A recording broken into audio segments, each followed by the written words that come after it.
வணக்கம். Tamil Nadu LPG cylinder delivery employees மாநில தலைவர் கணேஷ் பேசுகிறேன்.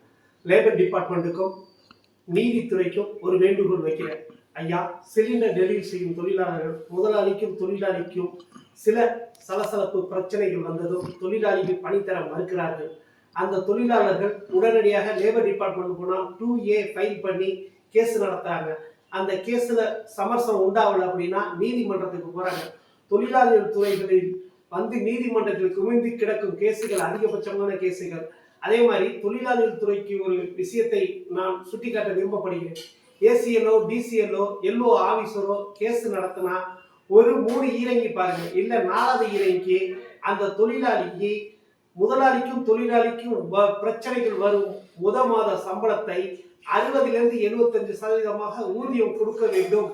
கேஸ் முடிகிற வரையும் நீங்க சொன்னீங்கன்னா கண்டிப்பாக நிர்வாகமும் தொழிலாளர்களுக்கும் ஒரு சுமூகமான பிரச்சனை கண்டிப்பாக அமையும். அதே மாதிரி நீதித்துறைக்கு ஒரு வேண்டுகோள்.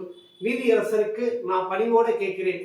நீதிமன்றத்தில் தேங்கி கிடக்கும் தொழிலாளர்கள் கேஸை மிகவும் கவனத்துடன் அந்த தொழிலாளியோட வாழ்க்கைக்கு விளக்கேற்றி வைங்க. என்ன காரணம்னு கேட்டா, தொழிலாளி எந்த இடத்துக்கு வேலைக்கு போக முடியாது. முதலாளி ஸ்தானம் லாபம் அடைந்து கொண்டே இருக்கும். தொழிலாளி வாழ்வு பின்னோக்கியே போய்கொண்டிருக்கிறது. அவன் குடும்பத்தை தள்ள முடியாத நிலைக்கு போய்விடுகிறார்கள். காலங்காலமாக ஈரங்கின்னு மாற்றி போய்கிட்டே இருக்கு. அதை நோக்கி நான் கேட்கிற கேள்வி ஒன்னே ஒன்று ஐயாயிடம் நீதி அரசரிடம் நான் வைக்கிறேன். இந்திய நீதித்துறைக்கு நான் ஒரு கேள்வி கேட்கிறது என்ன அப்படின்னா, கண்டிப்பாக இந்த தொழிலாளி பிரச்சனை வரையில ஒரு 3 மாதம் ஈரங்கி கொடுங்க.